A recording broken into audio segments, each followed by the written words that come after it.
Hi, everyone. I'm Josh Radbod, co-founder and CEO of the PBC Conference, the B2B conference for payments, banking, and compliance in the cannabis industry. We have invited the IRS to help develop this informational webinar on the IRS's latest marijuana initiative. In today's webinar, we have the pleasure of speaking with IRS Commissioner of the Small Business and Self-Employed Division, Eric Hylton. Commissioner Hylton will give us an executive summary of the IRS's latest marijuana tax initiative. Then Commissioner Hylton will answer some questions from the industry, and then we will close the webinar. Commissioner Hylton, thank you so much for being here. Please tell us a little bit about you and your role at the IRS. All right. So thank you very much, Josh. I appreciate the opportunity to speak with PBC and just the launch of this new uh, venture for you and your partners there, and just appreciate the opportunity for the IRS to give me and my troops the opportunity to speak about our new initiative. It's great. It's fantastic, and look forward to engaging. I wish we could be doing this in person, but this is a great venue as well. So thank you so much, and congratulations on your new launches. So approximately, so I'll give you a little bit on my background. I've been with the IRS now 30 years. And sometimes it's like a blink of an eye. So now it's 30 years later here. But 26 of those years, I was with IRS criminal investigation and ascended to the position of the deputy chief. And then about 18 months ago, the commissioner appointed me. So give you a little bit because it kind of uniquely positions me to kind of talk about this marijuana initiative from a civil and a criminal perspective as well, because kind of being in both sides of the house. And one of the things that I like to emphasize as much as possible now that I'm on the civil side of the house is that we're here to really educate. And years ago there was an old phrase, there was a kindler, gentler IRS, and that we're still there. We're still there. So I'm excited some educational tips and some guidance and kind of guide to which provides so much information. So as a part, with IRS criminal investigations, that office and a lot of folks don't even know that IRS has a law enforcement arm, but responsible for tax evasion, responsible for financial crimes because you're a forensics accountant. Okay. And that skill set gives you the opportunity to be able to follow the money. We always were famous for the Al Capone case and different things. So that's a great case that's out there. But that skill set allow you to work in money laundering, terrorist financing, and most recently, I think what has been pretty popular is cryptocurrency related money laundering. And so I share that because part of the thought process with the commissioner appointing me to this position is to kind of bring more of a laser focus to our enforcement efforts. And so one of the things that I've been doing is trying to communicate as much as possible all of our various initiatives within small business self-employed, which has a huge portfolio. It has a huge portfolio. You think about almost 57 million taxpayers that are involved in small business under 10 million. And so it relates to employment tax, excise tax, and the examination function, the entire collection function. And so our examination function is who has launched this new marijuana initiative. So we're extremely excited about it and trying to use communications like this as a force multiplier for us to kind of get the word out, whether it's from outreach, conferences, webinars, different things of that nature. So we're extremely excited about it. So thank you very much for giving us the opportunity to speak with your audience today. Commissioner Hylton, the pleasure is all mine. Seriously, thank you so much for giving us the opportunity to work with you on this. And I know the industry is going to appreciate you guys educating them on these critical issues. So with that said, I know folks are anxiously waiting to hear the IRS's new marijuana tax initiative. So without further ado, Commissioner Hylton, please take it away. Sure. So thanks. So the first thing I will highlight is if you don't remember anything else, if the audience don't remember anything else, go to irs.gov and then look up marijuana. There is a lot of information. And I'll share that whether it's from the marijuana industry or a lot of industry. What as a small business, the best thing that you can do is to educate yourself. So obviously, when I came on about 18 months ago, as I expressed, I was thinking about how do we stay ahead of certain emerging issues. And the marijuana industry is definitely an emerging issue as we look at the number of states that have adopted it for medical purposes, number of states that have adopted for recreational purposes. All right. So the challenge really there is it's still considered a controlled substance, Schedule One controlled substance under federal law. However, when I'm talking with my employees and talking with them at examination, we recognize that this is moving in a direction where it's potentially all states will have it legalized. I don't know. I mean, who knows where that will land? But we want it to be well positioned in being as though that marijuana is still illegal from a federal standpoint under the Internal Revenue Code, which is Section 61, and I don't want to get too technical for everyone, but but under Section 61, it relates to all income. All income, whether it's legal or illegal, is taxable. And so I've been doing this 30 years, and I've had that question 1,000 times. Well, if it's illegal, then it should it be taxable? And yes, it is taxable. And so with that though, there's also another provision of the IRS code, which is called 280E, which really just, and I try to break this down in a lot of layman's term because one of the factors as I think about being a small business and we go out here and we talk to a lot of small businesses, a lot of small businesses don't have time to really kind of dig in like this. And so when we come out, I really try to convey in kind of layman's term, okay, if I had my own small business, how do I think about it? So when we think about it like that, it's 280E really says that pretty much all deductions and credits are not allowed for a business that is involved in illegal businesses. All right. So with that being said, there is a caveat to that in which you can deduct what is called your cost of goods sold, which really relates to your inventory. So how do you acquire and the production of your particular product? What is not allowed though is like indirect costs associated with like advertising and different things of that nature. So in some you may even think about it from like overhead, different things. And so that becomes, a little bit of a challenge for some individuals.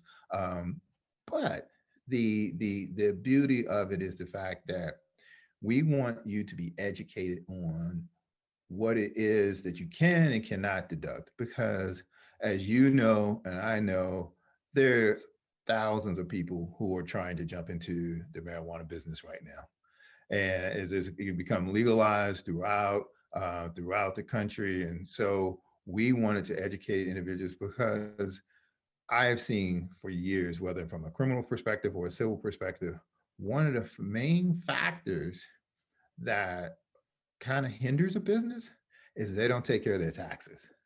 They don't take care of their taxes. Yep. And that kind of goes up and up, whereas you, what you owe the IRS, different things of that nature. So one of the thoughts is the fact that is there a difference in between, since you do operate this business, are there differences regarding your income taxes? Are there differences regards to your employment taxes? And there's no difference.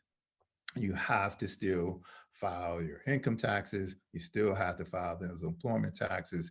And since this is a cash intensive business, we have set it up to whereas, they can actually come in to the IRS, our Taxpayer Assistance Center, and pay cash for many of for those employment taxes and different things of that nature. So I mean that's a large part of where we are, where we are right now. Now let me just kind of give you a couple of things to watch out for. If you can just bear with me for 1 second. So a couple of things to kind of watch out for is the fact that so you have, as I expressed, thousands of individuals who are trying to get into the marijuana industry. So you still have some of those nefarious characters that are out there that are trying to actually put their funds into your business, which is illegal and which could cause you to lose your entire business. So that is a challenge that I want to warn individuals on, because my experience is that that might be an initial 5,000 or 10,000 or 100,000 investment. It grows, and then they will say, "Well, I actually own the business, so you are actually now laundering Right. or a narcotic trafficker." So, I mean, that's something that I want to, forewarn individuals on as well. The second factor is, and I'll share a quick story, and this is still happening right now. I mean, these are cases just within the last couple of months in which you had an individual, it's up in the Boston area, and they presented themselves as a medical marijuana dispensary. And however, and had approximately person, Josh, Wow. and was doing pretty well, but they weren't licensed. They weren't licensed. So mistake number one. Mistake Problem. number two. That's a problem. Yeah. So mistake number two is the fact that they failed to pay income taxes for the business. Mistake number three is the fact they failed to pay employment taxes Mm, on the business. So therefore, and where I want to drive home and why we really think that it's important to educate everyone is the fact that when a business fails to report their employment taxes or income taxes, it is an economic advantage to them over your other businesses. right. That is key. That is an economic advantage. So therefore, that percentage that you were happen to pay, you can invest back in the business.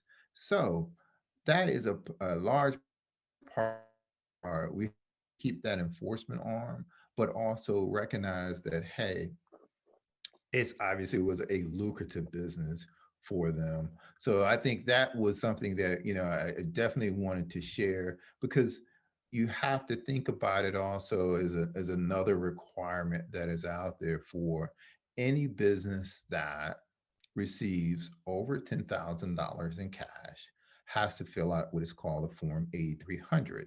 And so those things don't you have to be diligent. You have to be diligent as it relates to that. And that's, some of the things that I really want to share. I mean, there's a number of other things that I want to kind of address, but I just wanted to stop and see if you had other questions real fast. Well, it sounds like so things we need to make sure are one, make sure we're licensed, right? Two, Right. make sure we pay our income taxes. And three, make sure we pay our employment taxes. And Right. then for cash handling businesses like cannabis businesses, they need to fill out their Form 8300. Right. And It, maybe talk a little bit more about what that form is for. Because I think a lot of people may not understand what that form is even about and the need for it. So it starts off with, in the 1970s, you had what is called the Bank Secrecy Act. And really just to prevent and think about it. And here again, let's talk layman's terms. Especially nowadays in 2020, who's walking around here with $10,000 in cash? And Right. does that make a lot of sense?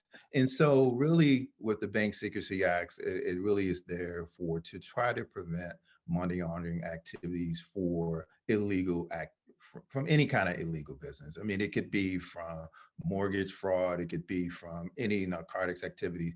So those are just some safeguards that are put into play to ensure that if you go into a bank they have to fill out. If you come in there with more than $10,000 cash, they fill out a currency transaction report. And if you're somewhat suspicious, potentially they will fill out a suspicious activity report. But for a trade or business, and if you go in there with, if you with over $10,000 in cash, you can at least show, then the government will know that this individual has over $10,000 in cash. So you just fill it out. And that within itself, having $10,000 in cash, paying $10,000 with cash is not illegal. It's just a reporting requirement. It's just a reporting requirement by that trade or business. Now, historically, what you have seen, you may see whether it's car dealerships, different things of that nature. Whereas you have a narcotic trafficker and they want the newest car, they come in with $50,000 cash and they pay for it. Yeah, you have to report that, and so that's been part of the essential factor, that having those safeguards for a Bank Secrecy Act perspective. Now, yes, on our website, for the marijuana website that we have there, we have a lot of information as to businesses, cash intensive businesses. We even we show you, because we're trying to be as transparent as possible, how we audit cash intensive businesses, our techniques. Yeah. So to really try to show, look, we are here to assist as possible. The thing I want to emphasize, Josh, is the fact that most taxpayers are compliant. Okay. Most taxpayers are compliant. About 80% of those taxpayers, about 86% are compliant. So that's really, so you talk about a small percentage, and I would believe that within the marijuana industry, it is the same. And so one of the things that you really kind of think about is like, okay, so that's why we're doing this educational drive and using communication and articles and webinars, to assist with it, because a lot of individuals want to remain compliant. I mean, this is just a new business. Um, Also, and I don't think I've mentioned as well, we have taxpayer assistance centers as well. And so within those taxpayer assistance centers, you can actually come in with the cash. Now you have to make an appointment, because, all right, who's to say you're going to walk in with $100,000? And so you got to have some way that you have to count that, and so have that all set up. And we've, obviously during the COVID crisis, we really have to kind of set up an appointment for that. So I mean, those are just some of the factors that you have to kind of take into account. So there's three main things that I want individuals, within the cannabis or the marijuana businesses, I want you to really kind of think about. The first is, make sure you file. Okay. Make sure you file. The second is, make sure you pay on time. I'm Make not sure. laughing. It's just, yes, No, please, please. and it sounds basic, but it's so important. And I'm gonna come back to that in one second. And then the third part of it is to ensure that you have the right record keeping. Here again, there are penalties associated with failure to file. There's penalties associated with failure to pay. There's penalties associated with having inadequate records. So you earn this money, you're moving forward. You don't want to pay penalties associated, so keep up with it. And we have an initiative on non-filers. We actually have an initiative called High Income Non-Filers, individuals who are making over $100,000 and they have not filed. So we try to go out there to get them in compliance.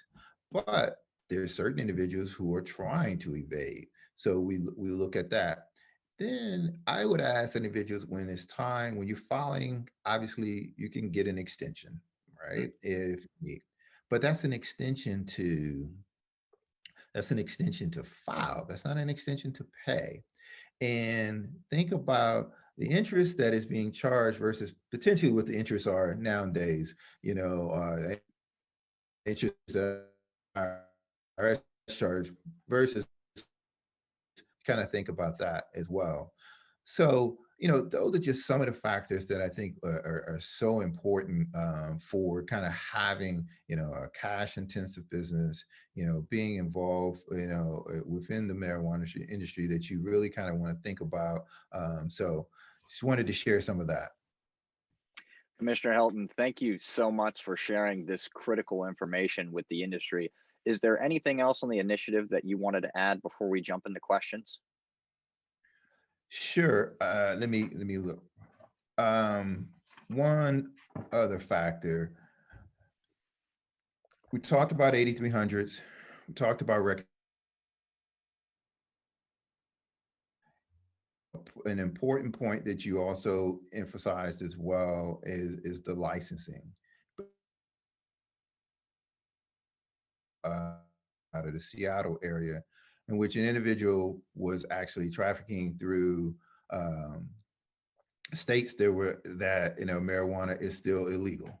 And so that, here again, really, there's a part of an education,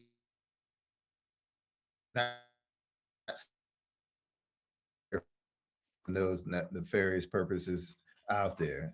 So another factor that I want folks to understand is that you're starting to see, and I'm quite sure you are aware of this, individuals are paying through cryptocurrency.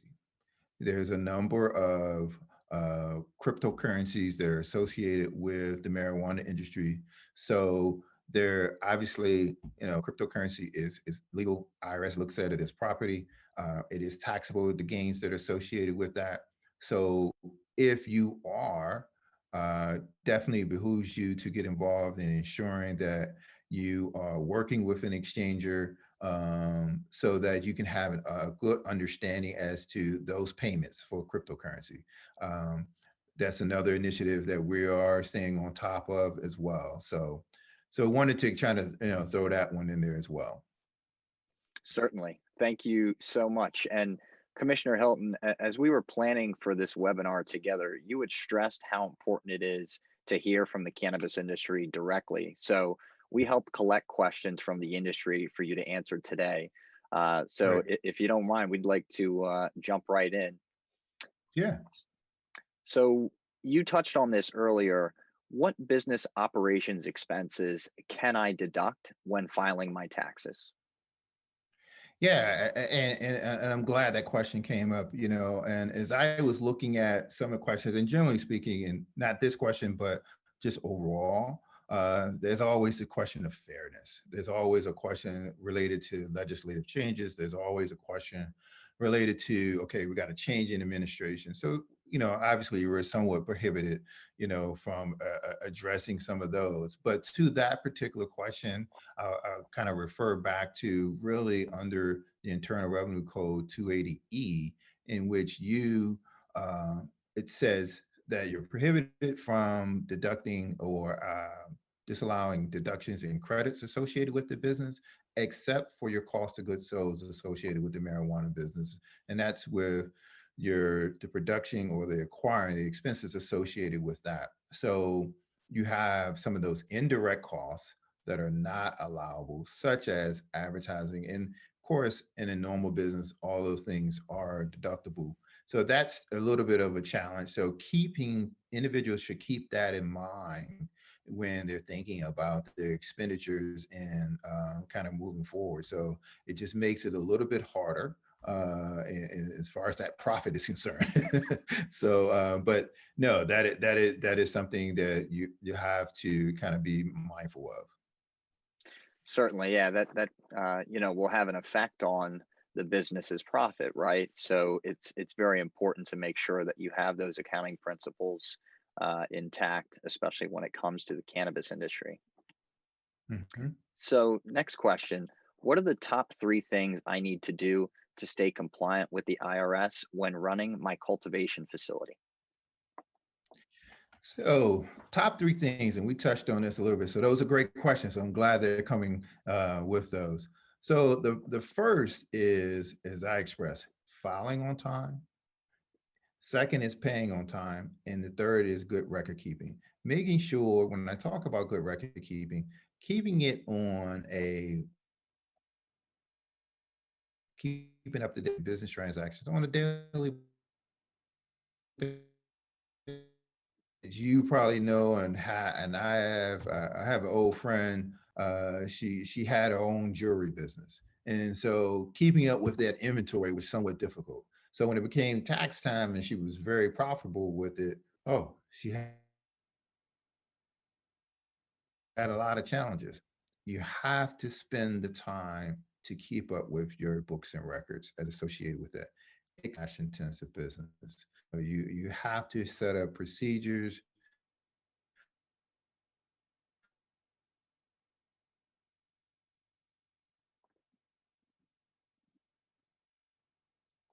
businesses that are out there. So, all right. Thank you very much, Commissioner Hylton. So next question, and this is a really important one. What are the most recent IRS tax court rulings on cannabis that have the greatest impact on my cannabis business? Or what cases should I be aware of? So there's a couple of cases that have been out there. Olive versus Commissioner, North Carolina State, North Carolina State Small Business versus Commissioner. But really, all of those kind of point to the question of the deductibility of expenses. Many individuals question, whether it's appropriate for the IRS to disallow those tax return. I mean, those deductions. So that's really those court cases are probably the most pertinent court cases for individuals. And so it's Olive versus the Commissioner and the North Carolina Small Business Assistance versus the Commissioner. Those are, there's a number, and the courts have upheld that decision consistently. So, I mean, so that's really, the challenge, because when we think about, that, and then we think about also just the challenge that the marijuana industry has in not having sometimes a non-traditional banking relationship. And so we're trying to kind of bridge that gap. And that's why I mentioned earlier that taxpayer assistance center, because I think that's important for us to be able to do that. So no, thanks. Certainly. Yeah, that's those are very important. So the cases are, could I find that information on irs.gov? I believe so, but we can provide it. And there, I know there probably be other questions that we won't be able to get to, and you can forward them to me, and I can have our subject matter experts actually look that up, and we can provide a response back to you, because that's what we do. We want to try to educate individuals as much as possible. So no, but we can definitely forward that information to you. Perfect. Thank you so much. So our last question here, outside of hiring a lawyer or CPA, where is the best place to get information or guidance on cannabis tax related questions?